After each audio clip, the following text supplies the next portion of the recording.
Oh, God. Perfect.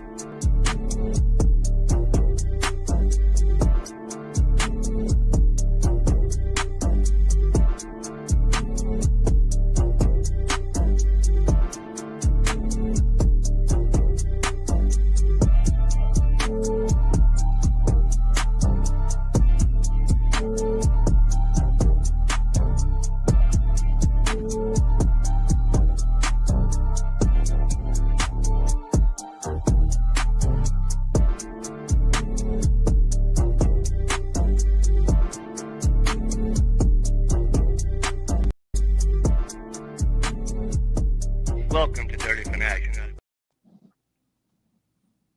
Falcon fans, Falcon Nation, welcome to Dirty Fanatics United. If you're new to the channel, man, hit that like button, leave a comment, definitely subscribe, and ring the bell so you know when DFU brings you Atlanta Falcon content. I am your host, C-Money, followed by my wonderful crew of co-hosts, Robert, Cody, Rick. Philip was not able to make it tonight. Shout out to Philip. Falcon fans, was not the game the Atlanta Falcons expected today, which in some terms, maybe it was. There was a game that was an NFC South divisional opponent. You knew it was going to be a biting at the teeth type of game. At points, there was a chance that the Falcons could have even jumped out to keep that game from being a biting at the teeth type of game, man. This is your boys from DFU. We're going to get right into it here very shortly. Robert, what's going on, man? Glad to have you here tonight. How are you guys doing? Good to be here. A little bit disappointed, but there's a lot of positives we can take away from today. Just a lot of stuff that can be cleaned up. It's pretty easy. Just got to execute better. And just last time we lost to the Bucs at home on opening day, we wound up in the Super Bowl. So not ready to hit that panic button yet. Absolutely, Robert. As you stated, there were some good throughout the game that we are going to hit on today, and we're going to hit on the negative as well here at the podcast. Cody, what's going on, man? You and Rick as well. We're both at the game today. You've seen it firsthand. What's going on, man? How are we feeling tonight on this Week 1 L to the Buccaneers? Well, not quite ready to hit the panic button yet, but you know what? I'm going to start off this way, not to jump topics early, but Young Wei Koo, man, it's probably time to go, buddy. I would say it sucks to say that because, he's won in so many important games, but, unfortunately in the National Football League, it's not past success that keeps your job. It's what you're doing for me right now. And right now you're losing me football games, dude. And that goes back to last year. And it's just unacceptable at this point. Now, I'm not going to pin it all on Koo. There's definitely a lot of things the offense could have done a lot better. There are things the defense could have done a lot better. But when you're missing 34-yard field goals, man, it's a problem. Cody, especially after your offense goes down and drives the field. You're already out without Mooney. Drake goes out on the previous downs in the red zone. So now you're definitely floating off of Kyle Pitts, Cordell Hodge, Casey Washington, a little banged up, it seemed like, in a couple of plays. He took a lot of major hits today. But we're going to dive right into it, man. Rick, what's going on, dog? Glad to have you here tonight. How are we doing? Man, the Falcons, man. Oh. Tough. You know what's funny? I was just thinking while I was sitting here while y'all were talking, I was like, the longer the time goes on, the more bent out of shape I'm getting about it. Because when I first walked out of the building, I was like, you know what? Not too bad. We saw some things. Penix kind of made some things happen. The defense kind of showed some things. What I thought was going to be a problem wasn't the problem. What I didn't think was going to be a problem was the problem. But I'm just, what the most frustrating part about it is to me is that was such a typical Falcons game.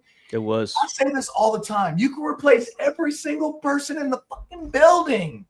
And it's still like we start to get something going, and then somebody makes a boneheaded play, and then we get set back a couple plays, and then somebody, Penix makes a play, and then there's a penalty. It's just like that was such an Atlanta Falcon. I was like, of course. As the game was playing, when I was sitting there, I was like, another one. Here we go again. Like, we let that. There was times that in the first drive. I mean, we'll start from the top. And we'll start the topics with this. Everybody run through a breakdown of your explanation of today's game, or just overall view of today's game. I'll start it off with what a fantastic start, guys. I mean, what a playbook storyline start that the Atlanta Falcons came out the gate with. 3 plays, you only go to both of your running backs, and you're in the end zone with Bijan Robinson, 50-yard touchdown, easy little check down pass from Michael Penix. Okay, we're moving. Defense comes out. Defense gets a 3-and-out. Okay, offense gets back on the ball. We drive the ball. We end up having to punt the ball. We did move the ball past the 50. Initially, had to punt that ball away. Okay, cool. It's still early. Defense comes back out. Another 3-and-out. Okay, we're cooking. Yep. Like, this is what we've done all offseason. Like, this is why Raheem Morris was okay with not playing starters in the offseason, or in, I should say, preseason. And then it goes on, and it's like you sit down and you're like, okay, it's the second quarter, and the Bucs have now tied the game up. Okay, now the Bucs are up 10-7. Now the worry starts sitting in because the Falcons have hit a brick wall. The play calling at times were not where I feel like it should have been. There was the wrong personnel in certain plays that were called. There was the red zone play where you did the sweep to the left with Bijan. Every freaking play, you had a leading tight end blocker that motioned across the screen in the direction that the ball was snapped. You know, that's your free blocker. Like, that's who your running back is going to follow. You get down the red zone, you put Bijan in a situation where it's like 2nd and goal on the 2-yard line. And then initially you get pushed back 5 yards off of that one play because you did a sweep to the left on Bijan that's been characterized by 4 different defenders on the defense side of the ball. And then not to mention the fact of Koo, not only did he miss the field goal to take you in overtime, that Penix and, you know, the backup receivers, and shout out to Kyle Pitts real quick for the podcast starts. Kyle Pitts, you did your job today, brother, and I'm more than pleased with the production. If you can give me that every Sunday, Pitts, we are good. That is enough for a contract for me.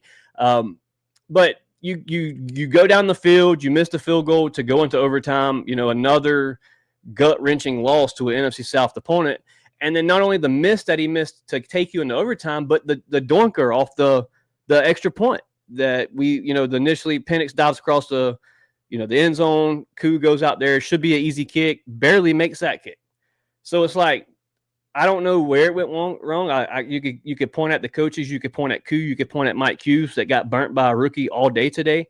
Or you could point at the fact that we get pressure, but we are still not getting home to the quarterback. Baker Mayfield in times after halftime had way too much time in the pocket, and it showed that when quarterbacks have time, receivers are going to find a way to get open. Robert, the floor is open to you, brother, and we'll just rotate this thing around the table. Well, one thing that I've noticed is whenever we run play action, when you notice when the Bucs were running play action, you know, Baker would turn around, he'd hide the ball real quick, turn around quick, set his feet, and make his throw. Yep. Where Penix was taking, you know, this Way long, you know, sweeping motion and all that, like he's going to bootleg and all that. That's got to stop. I'm sorry, but it's just got to stop. I noticed it as well, Robert. That was one of the keys that I should have mentioned. There was way too much time within the fake handoff and the rollout, because by the time that he was rolling out, defenders were already in his face. Yep. And one thing on a positive note, very first play of the game, they come out with empty backfield, and I'm like, okay, we're going to make a statement here. Mm-hmm. Now, if this offense is going to be elite, if they're going to be high powered, they're going to have to keep their foot on the gas. I mean, look at all the great offenses from the past. You know, the '99 Rams, the 2005 Colts, even our 2016 offense. You know, they didn't let up. You know, we score an early touchdown on just 3 plays, and then, you know, the second drive, yeah, you know, burn a little clock, you know, keep their offense off the field and all that, but you got to finish those drives. And just, you know, I'm more than a little disappointed in Mike Hughes. He let a rookie just turn him into toast today. I don't know what's going on there, but, you know, something's got to give there too. Cody? Yeah, man, it just really sucks because it really felt like, and guys, I can't sit here and say that, you know, the starters playing a couple series in preseason, you know, makes a difference today, but it really sucks when you're sitting there and 3 plays later, you're already up 7-0. You know, historically we start slow. The last couple of years that we haven't played starters, and then to start off so hot, I mean, in the end zone, boom. And then, get that next drive going. I wasn't even that upset that, we had to punt on that second one because I'm like, man, we're moving the sticks. We're still moving, doing real well. But then the stall out. Man, one of the biggest things for me, and, Philip can, he was saying the same thing, was these stupid screen passes, man. Look, I'm not going to sit here and say screen passes don't work, but people catch on. 2, maybe 3 times a game. Okay, cool. They work sometimes. But, and this is what I told Philip standing there watching. I was like, even when you're playing Madden, the computer catches on to that real quick when you line up that way. And it wasn't surprising anybody, and you're still, screen passing on 3rd and 6, 3rd and 7, and I'm just like, why are we still doing this? We did this all last year too, and it didn't work. So what the hell is going to be the difference this year when you're screen passing on some of this?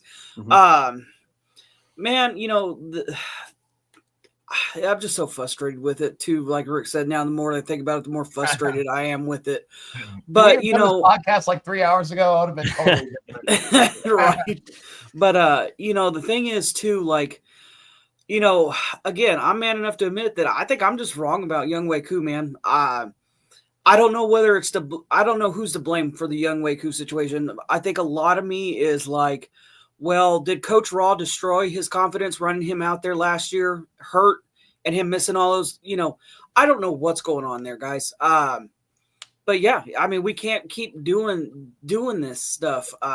This team is built to run wide too. And so I'm not understanding why you've got your smaller back and Bijan and you're trying to run it between the guards. At Vita Vea, at every player that there is. Yes, and it's just like it's like, and then the other thing is too is kept running it to the I think it was the left side, constantly just running it to the left side, running it to the left side. It's like you weren't fooling anybody. It was just so predictable and so basic. At some points, during that long stall out, when the offense couldn't get anything going, it's like y'all are doing the same thing and expecting a different result, and that's the definition of insanity. I mean, and that's how the play call was making me feel was insane. Mm-hmm. I'm just going, you've got to do something different. Some of the good takeaways I will take away from it is the offensive line held up a lot, held up pretty decently. Not so much in the run game, and I'm going to say this for all the people that, love to trash McGarry. I'll say, who missed him today? Because I know I sure did. I think it was 69 total rushing yards between Tyler and Bijan. Most of Bijan's, over half of Bijan's yards came through the air. And we can't have that. That is not going to be a recipe. It was early in the group chat. Rick messaged the group chat and says, Tampa Bay has officially stopped the run.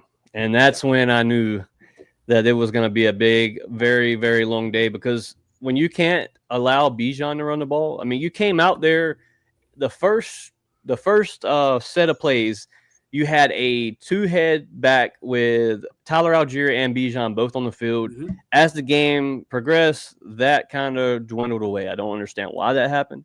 Yep. But when that was the case, the defense couldn't decide who the ball was going to. And then you got to one-dimensional where you wanted to run Bijan up the middle, as you stated, and kind of went away from Tyler Algier. Tyler Algier had a total of, let's see how many carries. Tyler Algier had a total of 10 carries today for 24 yards because of how you utilized him. Yeah. And again, it's gonna be a problem that I just don't understand what Zach Robinson either does or doesn't see out there, that he's not getting them both mixed in. Again, why do we not have both of them on the field at the same time? It just at this point does not make any sense. I don't know if Zach Robinson is trying to prove a point that we can just beat you with Bijan, and if we want to add Tyler to your beat down, we can do that. Dude, if that's the problem, get out of your feelings, drop the ego, and let Tyler run too. I mean, I don't think we lost a game last season when there was that healthy mix of Tyler Algier and Bijan. Pounding him with Tyler, make him tired, and then let Bijan go break ankles. The only other good thing I'll say, I'm definitely I feel really good about our center position. I don't know if they showed it on TV or not. He did very well. But Ryan Nuzil, he planted Vita Vea on his big fat ass a few times. He made him look pretty bad. A few plays. I don't know if you saw it, Rick. I would say they kind of showed it up on the Halo board where he planted him. Yep. I was like, all right. I was like, we're okay at center. But as far as like Elijah Wilkinson, I think he did an okay job. He definitely, held up, fairly decent. But at the same time, man, I miss Caleb McGarry. Rick, you've heard, all three of our storylines of how we felt about the game. Now it's your time to elaborate of what went wrong today and what did the Falcons do right? I'm going to start first with I was really excited that they came out hot, gave the fans something to get excited about. I thought that looked pretty good. But I think I said it about the second or third quarter. I'm a competitive athlete myself, and what I saw was an adrenaline dump. I saw a team on both sides of the ball get super fiery hot, and then after that, they were trying to catch their breath, and then Tampa Bay started. Irving started to, and I saw it happening. He started getting that 9-yard and then the 7-yard, and I'm like, uh-oh.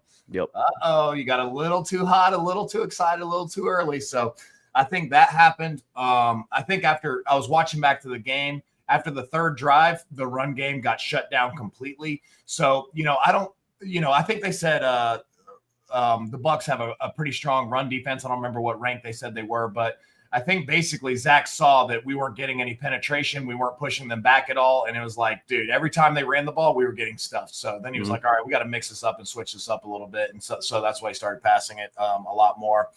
I thought Penix started fast. I think he was, 6 of 7 or 6 of 8 or something like that in the beginning of the game. I thought in the middle game, like in the second quarter to beginning of third quarter, I thought he missed some really easy throws to Drake and a couple other people.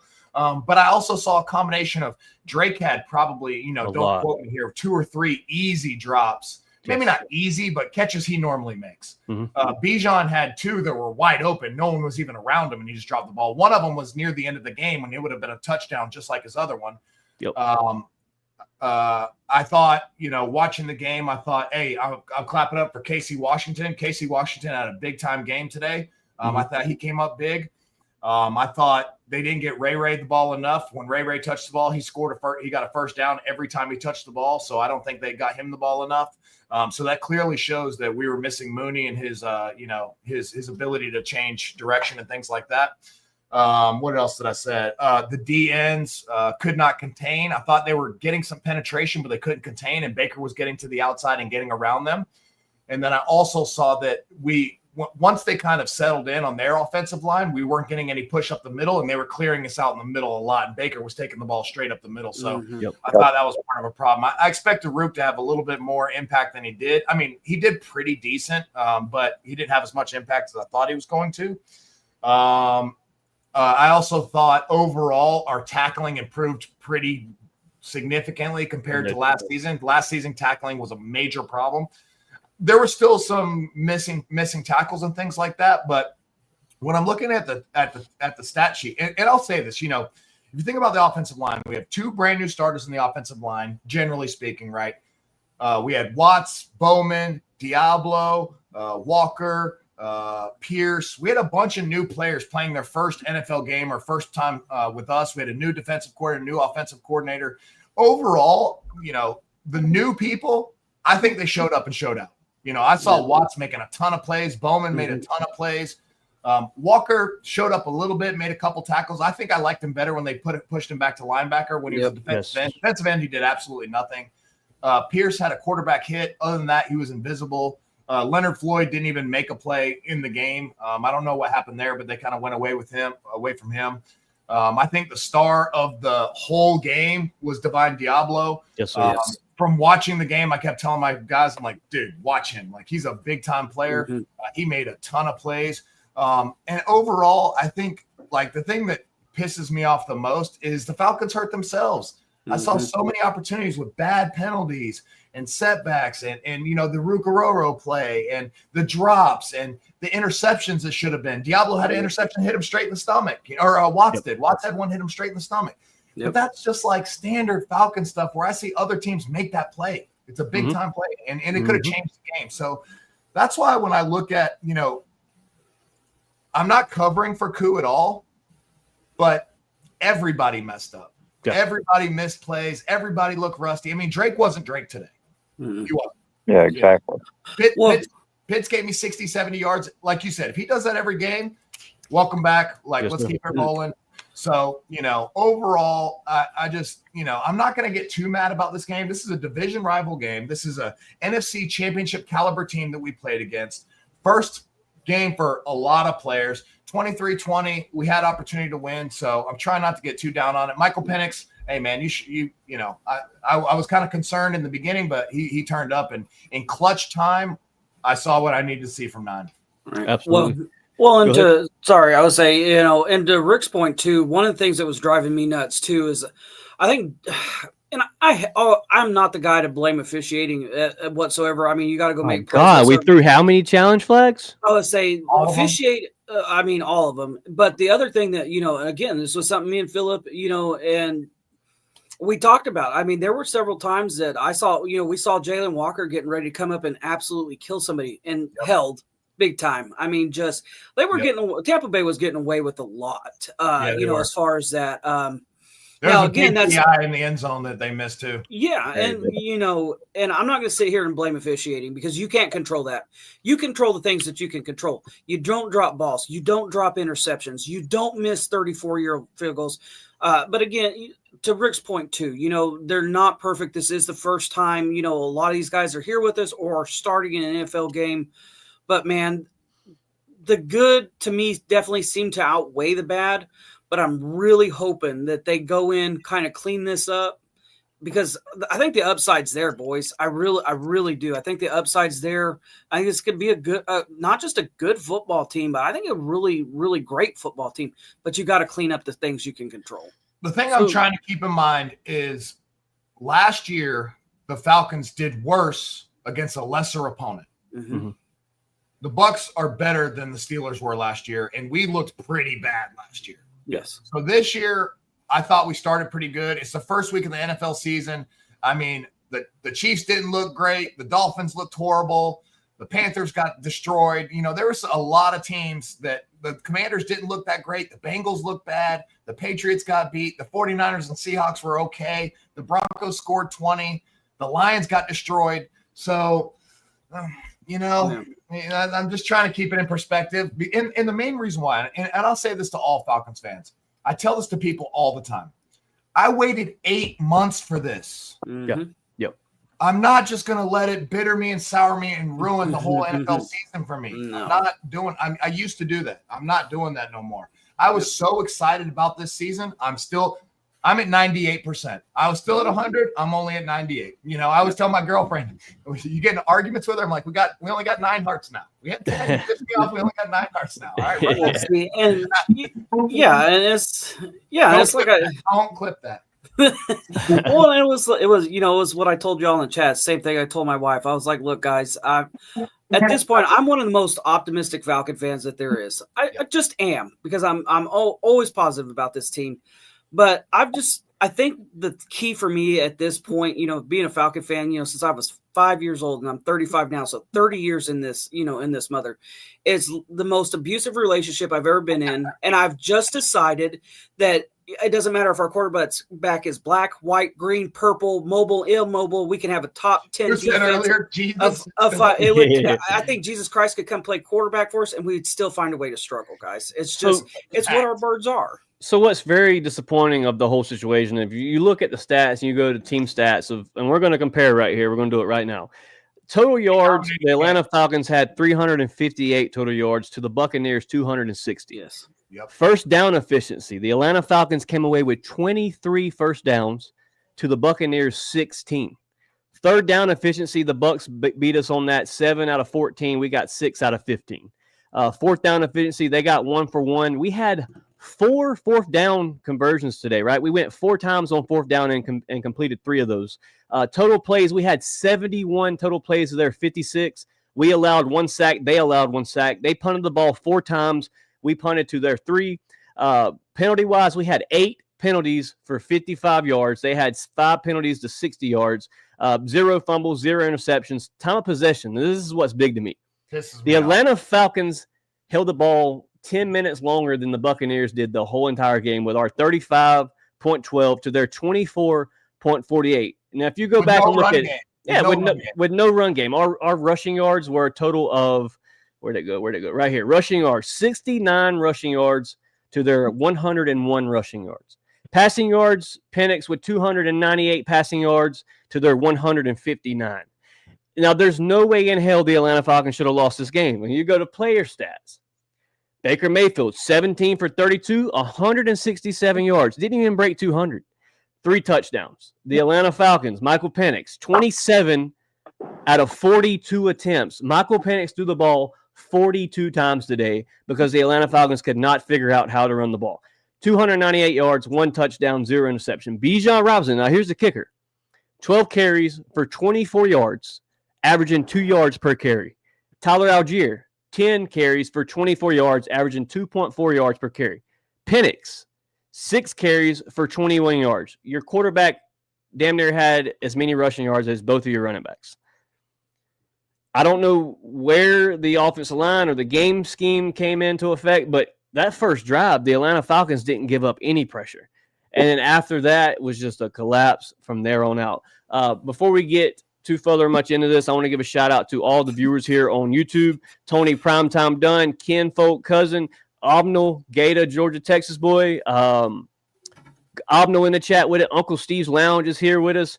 And a bunch of others are over on the Facebook. If you're on Facebook, man, check us out on YouTube. Be sure to come in and comment. Uncle Steve says, "What's up, guys? I agree with Rick. This was not the same energy we came out with against the Steelers last year. We lost to a really good team today. No need to jump off the bridge yet." Falcon fans, that's what I want to talk about because it's something I talked with my wife about. Just how good are the Tampa Bay Buccaneers? Because not a soul on NFL Network, ESPN, whatever it may be, had the Atlanta Falcons walking away with a W today. The Bucs were the favorite from the start. The Bucs initially win by 3 points. Barely by the skin of their teeth, your Atlanta Falcons fall 0-1. Rick, there was a very big injury today in Drake London. As you stated, he did drop a couple of balls. I don't have an update on that, but could you elaborate on maybe some things that you were reading earlier? No, I don't have an update either. I just saw somebody that said, take it for what it's worth. It was a media person that said, we got a big injury with Drake. His shoulder's all jacked up. But what that means, we never know. So, well, I did see the pass in the end zone where we all thought was a touchdown. They initially ruled it. It wasn't a touchdown. The NFL has 100 cameras, but could not get an angle of the back of the end zone. That's the topic for another time. I got this little stat I want to throw out there that, this is why I like kind of looking at the stats afterwards because it tells a little bit better story. The Falcons were 4th in week 1 in pressure rate on the quarterback drop back. So 41%. So we just couldn't get them on the ground, which is pretty standard Falcons, to be honest. I think our pressure's not normally there, but 41%. And I think it looked good in the beginning. And there were some moments. It was just like the middle of the game is where I felt like. But you know what happened, Rick? If you remember back to the beginning of the game, and I'm sure you've seen it when you rewatched it, we ran a quarterback spy with Caden Ellis. Yeah. You sent Diablo. You had Caden Ellis as the QB spy. Once the quarterback spy was gone, Baker Mayfield read it and was able to pull down on 3rd down, whatever it may be, and was able to approach that 1st down marker. I don't know where that went. Well, and the thing about that too is, man, Caden Ellis absolutely planted Baker. When he tried to run it on that 3rd and 7, absolutely planted him in the dirt. And I was like, all right, this isn't going to be a problem today. And then it did. It became a problem again. Baker, getting things done with his feet. 5 carries for 39 yards, by the way. Yeah, and you can't have that. But I will say, I did read right before we jumped back on, when we were talking about Drake, I did see that it was a shoulder contusion, so he's day to day. So he should be okay. The other thing before I forget, this is one of the biggest things. that I think we talk about on this podcast all the time. Falcon fans deserve their flowers today. Bro. People showed up. It We was see my packed. videos. Yes. Yeah. It was incredible today. But here's the thing, though, Falcon fans, it has to continue. I understand it's hard after a loss to want to come back and keep doing those things. But if the Benz is packed like that every single home game, man, it would be great for the team, because look at how hot they started. And I think a lot of that had to do with the hype and the energy that was inside the stadium. You know, again, I'm not going to sit here and, be one of those people that's like, the fans win the game, the energy from it, that may not be that, but look at what it does to help, that adrenaline, and it does help, bring that stuff out. So flowers to the Falcon fans for showing up today, for sure. So we have a comment here from Southside Ricky. He says, how did Brandon Dolores look today? Anybody want to elaborate on that? I didn't see him, to be honest. I didn't see him either. You know what the hardest part of the game was for me? They were rotating players so much. I kept looking. I'm like, hold on, is Jalen Walker out there? No. They got. Yeah, you had to guess. You had to guess who was on the field. Them out a lot. And you've seen Zach Harrison play a lot of DT in the beginning of the game, and then towards the end, no Zach Harrison on the field at all. Yeah, I think as the season goes on, all of us will kind of catch on with the numbers and who's who. And, through a couple times I was like, wait, who's 56? Oh, wait, that's Leonard Floyd. And, so I couldn't keep up with it fast enough. But I'm just watching a play here on Twitter on Mike Hughes' first touchdown, where he got burnt by, Bouquet. Yeah. So it was a zone read, and that play was on Xavier Watts. It wasn't on Mike Hughes. The fact that even Mike Hughes touched him was a miracle, because Xavier Watt undercut it. It was thrown over him, which was his zone, and then Hughes just happened to be the guy making the tackle. So I don't want to beat up. Mike Hughes did get burned on that second one, though. But the first one, that was definitely on Xavier Watt. Like, Robert, I'm coming to you with this question here. I mean, the last drive for the Buccaneers to go ahead and get the go-ahead touchdown to initially win the game, I mean, just your thoughts on the inconsistent coverage on the back end, and not only on the back end, but as Rick stated, that high of a pressure rate, but you were not able to get to the quarterback. Just elaborate on that last drive. I mean, it seemed like, and there was times that, let's not forget, special teams was garbage today. Koo had to save the tackle. That was exactly going to be my point. I mean, that drive was set up by poor return coverage, and it started, I guess, there maybe late third quarter, when we, cut the lead down to 4. The special teams coverage was horrible all day, and that really put the defense behind the 8 ball. And then, of course, they were stepping up, making some good plays, knocking down some passes. But when you get them in 3rd and long, Group makes that boneheaded play, which, like I said, I'm not going to be too upset about that. It was an emotional thing. Just, that's got to be cleaned up, though. I mean, it was a stupid thing to do. And, of course, Hughes got burned. Plain and simple, on that play, he got burned. The coverage wasn't bad. Just, I don't know what it was. I mean, he just could not get himself in front of the ball. Mm-hmm. And, to Rick's point, the first one, it was on the safety, which, Watts is a rookie, that you're going to have your growing pains there, but, got to clean that up as well. Speaking of Watts and the young players on defense, Billy Bowman, I will say, other than a couple of minor issues, I feel like Xavier Watts and Billy Bowman did very well today. Xavier Watts leading in tackles today, 6 tackles. Billy Bowman with 3 tackles, 3 assists, and even half of a sack. So it's good to see your defensive players making that impact. But then when you look at your 2 first-round picks, James Pierce Jr., 0 tackles, 0 assists, 0 sacks. Jalen Walker with 1 tackle and 1 assist, 0 sacks. And initially, no interceptions or any turnovers. So it's like Jeff Ulbrich has a scheme that seemed to be working as the game started. It seemed like Jeff Ulbrich had this thing going. And then you look at what Rick stated, how there were times in the game you had players steady rotating. I mean, it's always a good thing to have players that rotate, but can we all agree maybe there's a time that you rotate players too much? Yeah, because, that will mess with the chemistry. Mm-hmm. Big time. You can't get momentum. You need to keep the rhythm going and build it up. And now you're getting warmed up, and then you're off the field, and you're like, shit, I was just about to, And I they know also set plays up. Defensive ends have to set players up, and they go for the rip, they go for the rip, they go for the rip just to do the swim move, and they don't get that opportunity because they're getting replaced. another player that I want to praise on the defense side of the ball, and that's our guy AJ Terrell. A lot of hate on AJ through training camp and all that with the matchup of Calvin Ridley, initially losing that battle in training camp. But then today he goes up against, arguably one of the best receivers in the NFL and Mike Evans. Mike Evans has 5 catches for 51 yards, averaging 10 yards a catch. But the thing is, there were so many man-to-man coverages that AJ won today. And then your defense goes to a zone look, a cover 2, whatever it may be, 4-man rush. And if you go back and look at the stats last year, Baker Mayfield was one of the best quarterbacks in a zone coverage defense. Mm-hmm. His man-to-man coverage, not so great. Right. And you've seen that today when the defense was able to get pressure, when we were able to do a man-to-man coverage. I mean, it was too much for him to even get to Egabuke. Yeah. Well, and, I think that was something I heard, when we were listening to Mike Johnson, kind of wrap up, the game today was, he brought up that point, Chase, exactly what you said was that, Baker Mayfield man coverage is not all that great. In zone coverage, he's one of the best.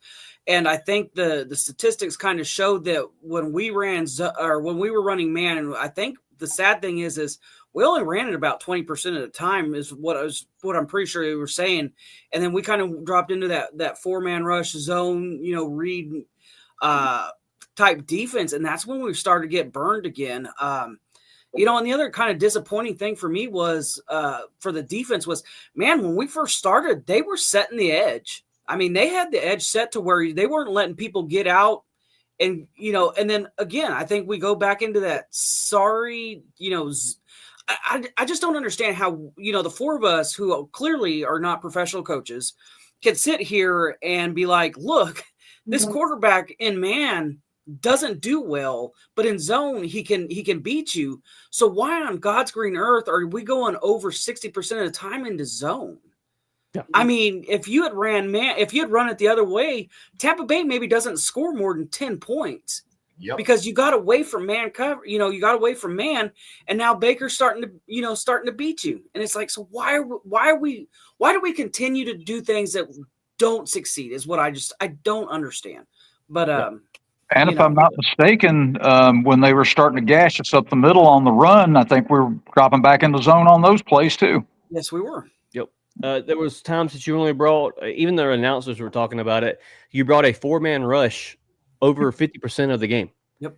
Never did you, and we were still getting pressure, but if you could bring that extra linebacker, that QB spy, somebody to offset that, just to have that extra body, I feel like as fast as Diablo was in the backfield almost every snap that he was able to rush, why wasn't Diablo rushing every single snap? Right.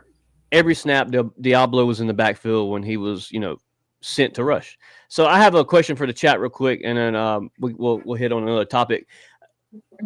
Does the Atlanta Falcons make the change at kicker? Is that a move that happens, or is it where we ride it out, we see what Koo can do next week, and next week initially determines what the outstand of what happens at the kicker position? Give me a 1 in the chat for there needs to be a change. Give me a 2 in the chat for we're going to ride it out with Koo. Southside Ricky says, in my opinion, Tyler should be starting running back to beat defenses down, to get them tired, then have Bijan come in second half and give them home run hitters. So the initial first run of the game was Tyler Algier. And you use Bijan more as a receiver check down type of guy like you've seen with Tevin Coleman and Devontae Freeman back in 2016. But need I say, the Atlanta Falcons somehow found a way to disperse from that as soon as the second drive was over with. You used one play where it was Tyler Algier back at the running back. They had Bijan lined up as a fullback, and you do a direct snap, a handoff to Bijan, which was the edge run on the left side with the pulling tight end, Charlie Warner. Like, how many more times are we going to give the defense the direction of the ball that we're going? Right. Well, and the other thing is too, man, like, I was very happy with Kyle today. I was. But can we stop setting him on the edge to chip? That is not what Kyle Pitts does. Again, it's the things I don't understand. It's like you seem to have found a recipe with having Tyler and Bijan on the field. Then you get away from that, even though you're having success from it. And then you get away from it. You set Kyle Pitts up there to go chip and it's not working, but you continue to do it. It's just like, why on earth are we doing these things? It's just, the frustrating thing, man. It just is at this point. Cody, chat right now. Interrupt right quick, boys, but I'm going to have to split. Hey, that's all right, Robert. Glad to have you here, man. Give you shout outs before you head out. Shout out to you guys for letting me be a part of this. It's always an honor. Shout out to the fans that showed up at the bench today. Shout out to our viewers, our subscribers, and shout out to my family, Brianna, Peyton, Zach, and Christy. I love you all. And as always, rise up. Rise up, Mr. Robert. So I'm looking at the chat here, and not a single fan has said ride it with Koo. Atlanta Falcons Pandemic says absolutely pack Koo's bags. Georgia Texas Boy says I would make both kickers active. Obnal says we need to. I swear to God, every time Koo kicks an extra point, I get nervous. Tony Primetime Dunn says Koo out. We can't ride with him like this, like we did last year. Tony says Cody. Kenny says hi. I can. Atlanta Falcons Pandemic says, yeah, although Kyle blocked halfway decent today, he does not need to be out on the edge trying to block someone. And I agree. There was a let's look back at the throw before halftime when we're trying to get down in the end zone, to put some points up before half. You go with a deep route to Casey Washington. Why wasn't that designed for a Kyle Pitts? Why wasn't that designed for a speedster like Ray McLeod? I think there's factors that you have to look at when it comes to game planning and play calling. But can we all agree the play calling was not the best today? That was my biggest complaint. Offensive play calling was my biggest complaint today. I thought Zach Robinson was, until the Koo miss, I was blaming the game on Zach Robinson. Mm-hmm. I was like, everybody else, whatever. But yeah, I did not. There were so many plays where I was just like, man, that was bad timing. Why are we doing that? Running up the middle with Bijan, like what is going on? The Drake swing route or whatever it was, the screen on 3rd and 6. I can't remember. There was a couple other plays where I was like, what is going on here? Georgia Texas Boy says Koo clanked a 40-yarder and missed from 44. When he hit the upright, dude, I knew then it was like, here we go. And then the game leads to the way it does, and the Tampa Bay Buccaneers score as quickly as they did. I just had this feeling, man. I just had the feeling that Koo was going to pull this damn ball, and I'll be damned if he didn't. What is it from the 40-yarder? Koo will be our kicker next week. And they will see. This is just Atlanta. Atlanta doesn't do that. They wait it out. If he does it 2 weeks in a row, then they'll make something happen. We can't have 2 kickers because we don't have the roster spot. That doesn't really work that way. So Koo's going to be the week 2. I'll go ahead and tell you. Cody, your thoughts?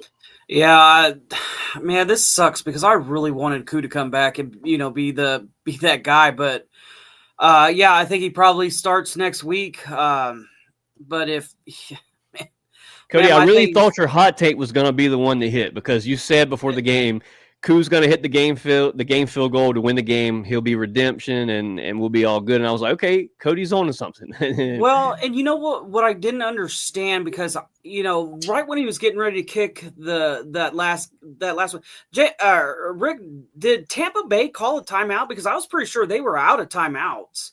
When they called that one to ice Koo at the end. They did. That was their last timeout. Yeah, was that okay? I thought they were out of timeouts because he nailed it.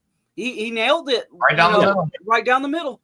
And then timeout called and he missed it. So, but I could have swore that Tampa Bay was out of timeouts because I was like, how did they stop? But it was a bad day for both kickers because the Bucs really, when you look, if you really go down to it, we were trying to get down there to tie the ball game up with a field goal, but if they make the field goal they missed earlier and the extra point, you got to score a touchdown. You have to score a touchdown in that situation. Which might have been better for us. Shit, I don't know. Yeah, maybe taking the shots at the end zone would have been the recipe to success. But you know what I thought was shocking in the game, and I just saw the stat. I saw it during the game, but I think the stat was Michael Penix did not connect on a pass beyond 17 yards. So I thought we were going to stretch the field a lot more than we did. Now that could be a Mooney, Casey Washington's first game, couldn't establish the run, so they were kind of playing back. There could have been some factors to that, but we did not stretch the field at all. That looked kind of like an Arthur Smith-ish type offense where we kind of just dinked and dunked our way down the field. So I don't know what the logic and reasoning was behind that, but that was, not what I expected. Before we turn the page and we start speaking on next week, obviously we're on the road 2 weeks in a row here, the Minnesota Vikings, and then you have the Carolina Panthers in Carolina. Before we hit on that, I want you guys to give me an overall grade of week one's opening performance, A through D. Man, I think I'm going to have to hit that pen, Cody, before you say it. I'll say, man, I'm going to have to, God, I want to give him a B, but just for the stall out and then taking the loss and the offensive play call, I'm going to have to give him a flat C, just a flat C, man. Had you stayed hot and, been hot, you're definitely probably you're getting an A, but yeah, you can't stall out like that, man. I'll say you're getting a C from me. The good news, again, I'm going to stay optimistic about this. Things that can be cleaned up and it can be better. It can be better, but overall I'm giving them a C today. So I'll give the overall performance playing wise. I'll say, I felt like the players were out there to do it, man. The effort that Penix gave today. I mean, Penix saved the game not once, but twice a day. The diving first down to initially give you a new set of downs, and then the diving effort to initially give you the touchdown that should have won the game.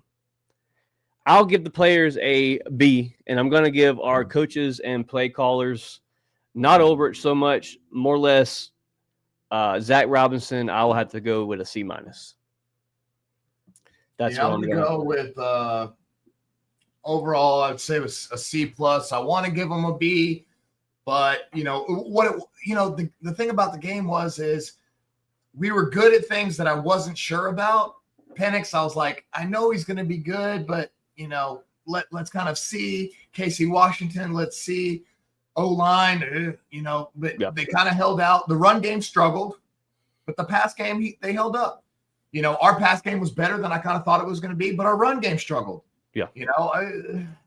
Watts and Bowman made bigger plays than our defensive ends. I thought the defensive ends were going to make bigger plays than they did. So I think overall it was a wash. It just wasn't how I expected it to happen. So I think the coaching, I think Ulbrich, I'll give it to them. I think they played good. I think they came out as best they could considering who they had in there with the rookies and the experience and things like that. I thought Zach Robinson at best was a C. I think that he left a lot out there. But I think the players came out there with a lot of enthusiasm, made some plays. I think the game was there to be had.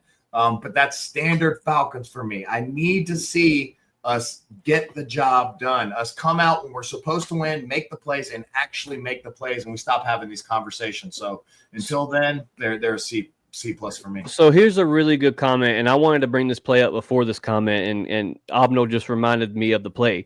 He said, what was Cordell Hodge doing when he could have had caught the touchdown, looked like he lost the ball? That's exactly what happened, Abno. He looked away, and the ball was in the back left-hand corner of the end zone, which would have been the touchdown to end it all. You wouldn't even had to have Koo to kick a field goal. Cordell Hodge could have easily made that catch. If that's Drake London in that situation, now I don't know today as many drops as Drake had, but if that was Drake London in that situation, I think the Falcons walk away with an easy W due to a touchdown pass. Cody, Rick, y'all want to elaborate on that? Because that, to me, was like, I mean, even before that, there was even we can't win games off of flags, but there was a PI call that it was clearly that Cordell struggled on the 3-yard line to get past the defender that was never thrown. Yeah, you can't. Again, it boils down to control the things you can control. You cannot count on referees to make every call because, again, they're human too. They're going to make mistakes. They're going to miss. They're going to miss calls. They're going to make bad calls. Man, that was one of the things that was frustrating me so bad with the two incredible plays that Michael Penix had. That we had to sit there and watch these reviews. It's like, why are we watching reviews? It's like clearly he's down. When he stretches it to get that first down. You can clearly tell that, shoulders down, knee is down, he's being contacted, and we're checking to see if it's a fumble out of the, into the end zone. It's like, I still, to this day or to this hour, will say Drake London did lose the ball, but came down and completed that touchdown. Oh yeah. No, he did. Absolutely did. But yeah, as far as the Cordell Hodge thing, man, I thought he was going to have it, but yeah, he definitely just lost the ball. He just lost the ball, and it's going to happen, man. I would say it's going to happen. But again, if you clean up, the stupid penalties, you clean up, the drop passes, you clean up the drop. I mean, how big of a momentum shift is it? Because it was one, I think I remember at least 3 dropped interceptions. Easily. I mean, AJ Terrell was the first, Xavier Watts was the second, Caden Ellis was the third. All 3 of those should have been intercepted. This is the Atlanta Falcons. Can we stop trying to catch the ball like this and start trying to catch the ball like this? Yes. Every time they try to correct me if I'm wrong, Caden Ellis would have been a pick 6. Dude, they're killing me on the basket catch drop shit. Yep. I'm just like, April Thomas, what's going on? Glad to have you here. Atlanta Falcon Pandemic's got a good topic before we head out of here tonight.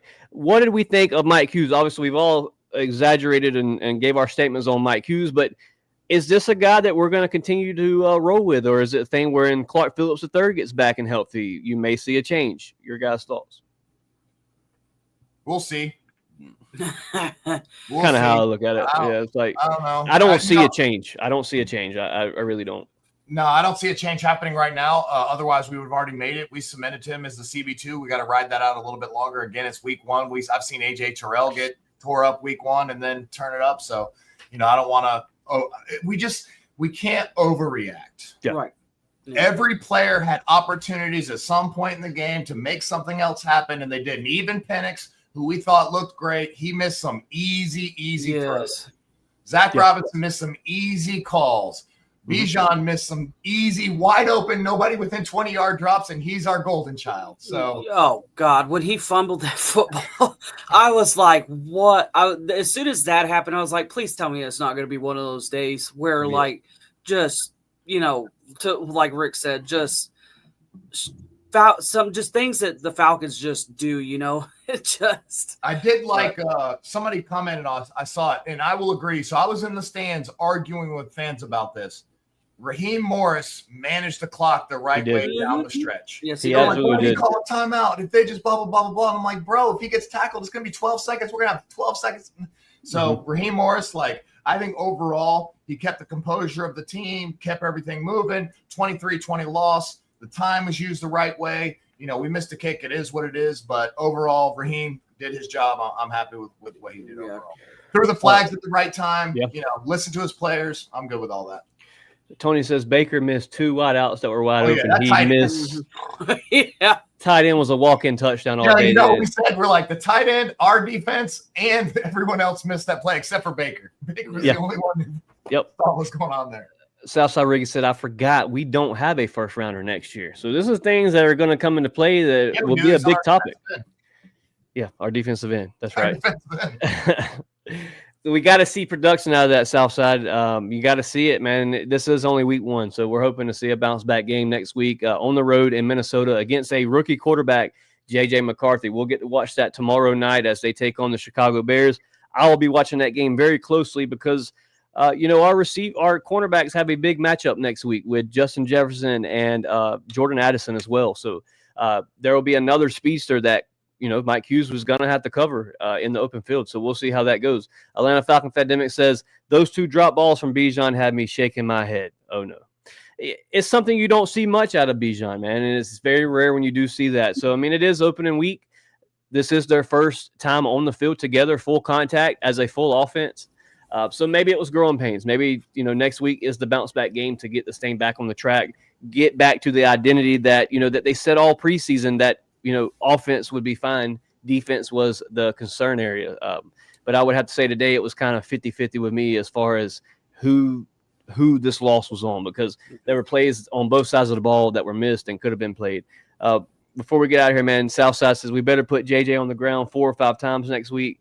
Addison is out suspended and JJ is hampering on injury. So 2 pluses there heading into next week. That's very great. I didn't know Addison was out. That's what we thought was happening. That's what I was to say. We just thought that about the Tampa Bay Buccaneers' whole offensive line was rotated. Like nobody was in their original spot, and we came away with 1 sack.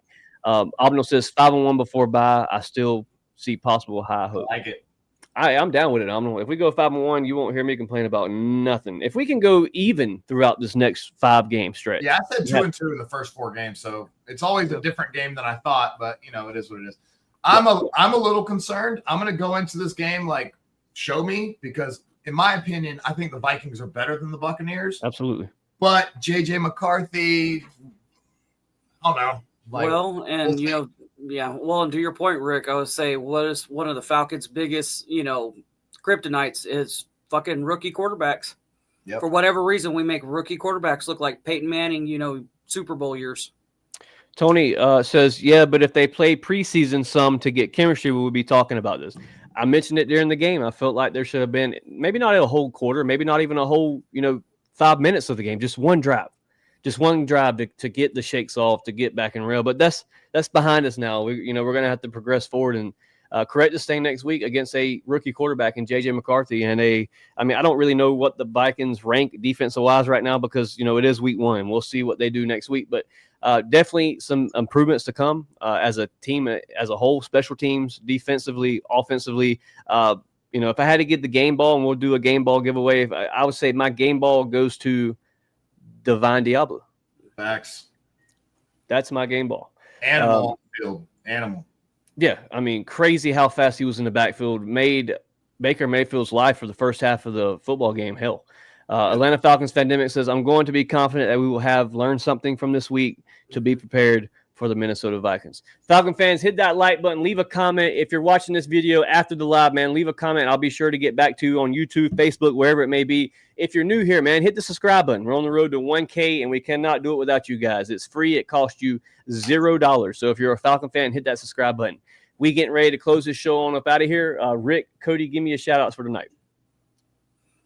I'm going to give I'll start first with a game ball like you did. I was going to go with Divine. Obviously, that's an obvious choice, but I think I'm going to give it to Casey Washington because I didn't expect anything from him whatsoever today. Yep. And I saw him make a bunch of plays, and he took a big hit near the end of the game. So I see the potential there. I'm glad they kept him on the roster. So excited about that. I'm going to give a shout out to all the Atlanta fans. From the moment I walked in the building, I was like, okay, they're bringing it today. Everybody was in the seats. I got a bunch of clips. So, there's no excuses. Like it is not on the fans. They showed up all 4 quarters. Super excited about that. Congratulations, Michael Penix. I think it was a successful first start, quote unquote, in the NFL. I think he showed up pretty good, and he showed a lot of heart and a lot of determination. So I'm excited for the direction the Falcons are going.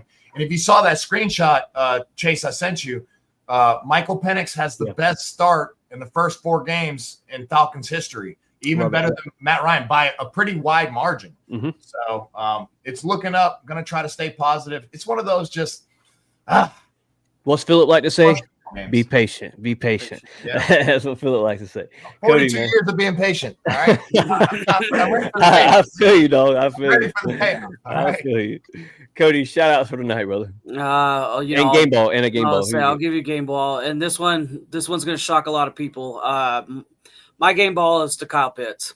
I knew it. Love it. I would say I was going to be obvious with for me, like my honorable mention, there's going to be Michael Penix. I think, he absolutely had a phenomenal game today. But Kyle Pitts, look, man, I've been very, very hard on you on this show. Very hard on you.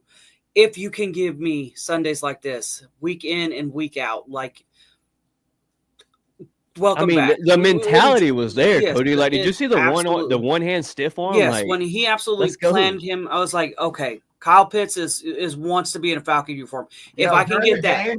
During the game when he made that play, I was like, we're going to have to watch that for the next 8 weeks. That one stiff arm. Absolutely. But, so shout out to Kyle Pitts. You get my game ball today. Other than that, guys, shout out to y'all coming on. It's always tough to do these after a loss, but I think it's good to get it off your chest. But here we are, man. Let's say it's week 1. Lots of positive, lots of things to clean up, but can be done. So shout out to that. Shout out to everybody that, again, Falcon fans, it's hard to come on and listen to, guys talk about a loss. But y'all are here commenting, and it's great to see that, a lot of viewers, a lot of comments today. Yeah. And that's awesome to see that we get ragged on as a group of, as a fan base, I should say, for not being here for our team, that we're very fair weather. And that's just not the case. If some of these Falcon, they're the 5 most diehard Falcon fans are on this show, man. And I would say, so So shout out, like Rick said, shout out to the Falcon fans that showed up today. It's doable. So I don't want to hear, oh, tickets are too expensive. Oh, I've got other things going on. It can be done. I saw it today firsthand, and it was loud. My ears still hurt, from, just everybody yelling and screaming. So shout out to, Falcon fans. Y'all showed up today, which is awesome.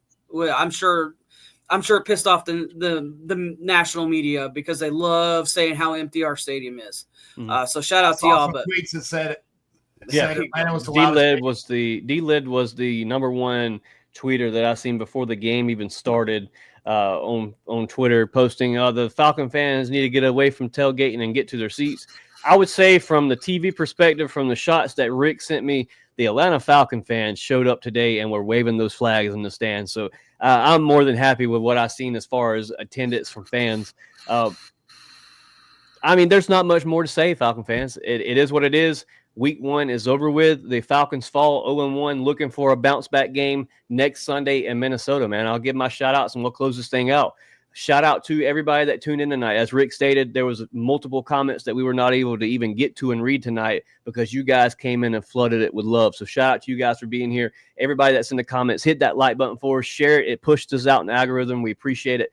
Shout out to the Atlanta Falcons, man. Football is back. Without football, we would not be sitting here talking about these Atlanta Falcons. I want to give a shout out to, as you stated, Michael Penix. Shout out to Raheem Morris for time clock management. And shout out to Divine Diablo, the guy that came in his first year here in Atlanta from the Raiders, made an impact today in his first ever game as Atlanta Falcons. So great job to our GM. Yep, absolutely. Great job to Terry. Every rookie that he drafted other than Jack Nelson was on the field today. So that is a big, big statement for not only now, but for the future of what these players could be here in Atlanta. Falcon fans, man, hit that like button. It's been a great show here with DFU. Episode 161 is officially in the books. The Atlanta Falcons, go on the road Sunday. The DFU will be back with you Friday night for a pregame / recipe to success of how to beat the Minnesota Vikings. It's your boy Chase, Rick, and Cody from DFU, man. We up out of here. A-Town down.